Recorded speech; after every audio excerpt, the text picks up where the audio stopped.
Lazy pixel. Last Gen.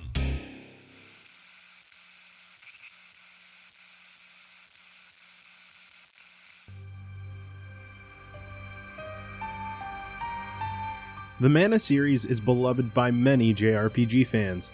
The series has kept true to its high fantasy themes and colorful adventures across each title.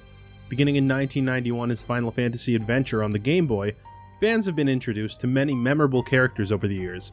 However, with so many entries, we'd like to highlight one that might be overlooked. Join me today as we travel to the world of Fadiel in this installment of Last Gen, The Legend of Mana. Years after the conclusion of the Seiken Densetsu trilogy in Japan, or what is known as the Mana trilogy in the West, PlayStation owners would get their hands on a fantasy RPG known as Legend of Mana.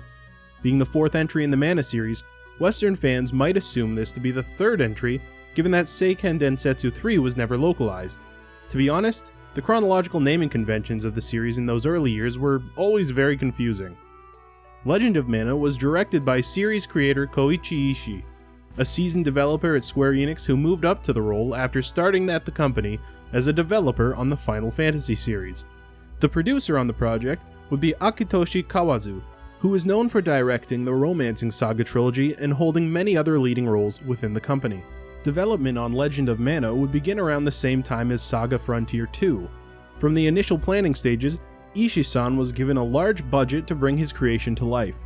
However, nothing was being delivered to Kawazu-san on time, which almost forced his hand to cancel the project entirely. Instead, Kawazu-san decided to put a cap on the budget and forced the team to make deadlines, which ended up getting the game back onto schedule as they had planned for. A shipped product was seen as a success for the internal team. However, Kawazu-san faced backlash from the company for his choice, but he felt he did the right thing. Also joining the team would be composer Yoko Shimamura, who has worked on many games over the years, including the Kingdom Hearts series and various Capcom titles. She joined after having the desire to work on a fantasy-style RPG. In her composition, she used the themes of the soft and vivid colors of the game, paired with stories that made you think. However, after she was put on the team, she found it tough to follow up on the work that composers Kenji Ito-san and Kikuta-san had created for the previous Seiken Densetsu titles. Regardless, she took up the challenge and ended up creating some of the best compositions in the series to date. Here's a preview.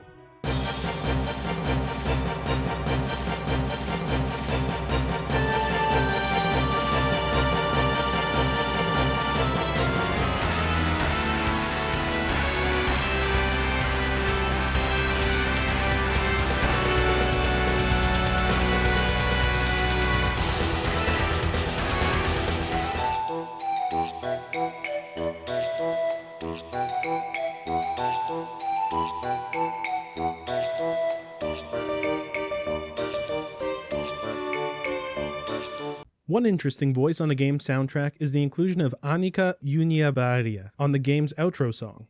Since that name probably doesn't ring any bells, she's the singer in the country dance band Rednecks, famous for their 90s song Cotton Eye Joe. Character designer Shinichi Kameoka would lend his designs to the project as well after his experience working on earlier entries of the series.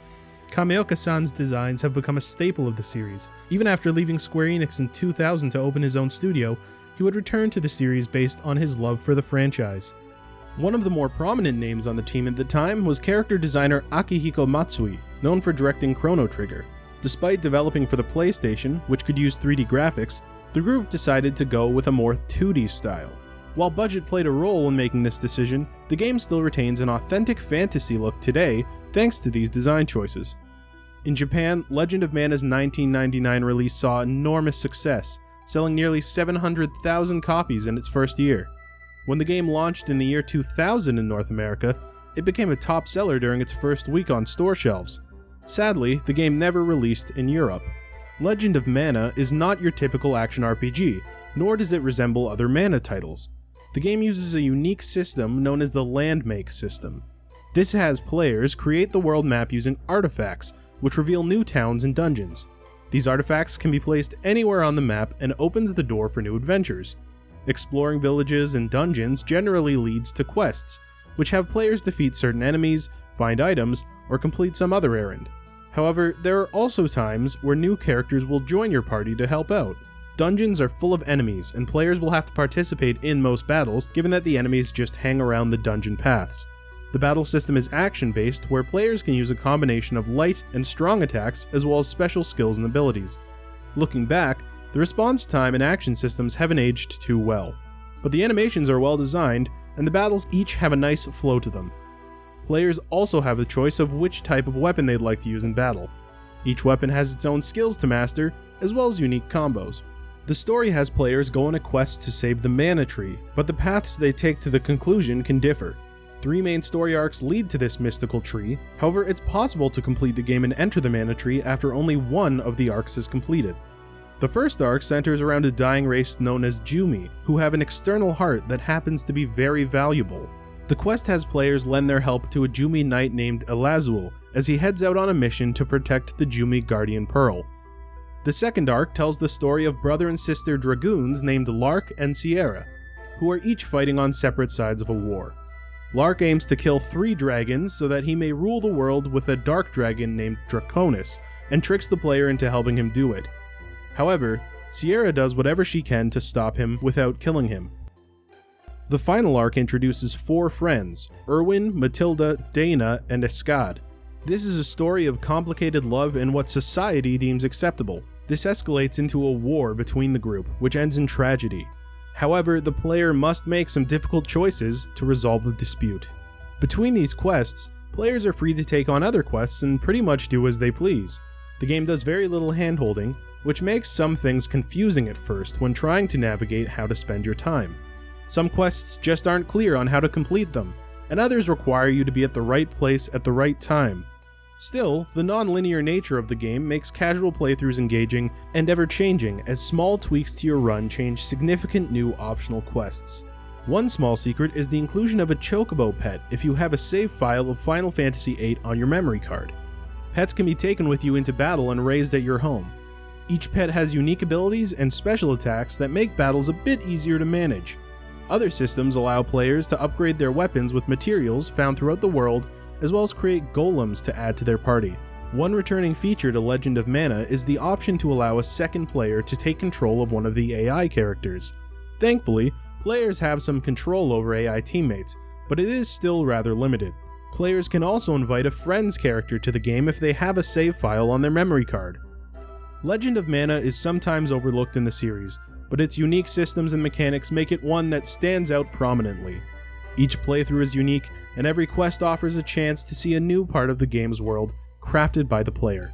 From its charming illustrations to its beautiful soundtrack, Legend of Mana is truly a memorable adventure.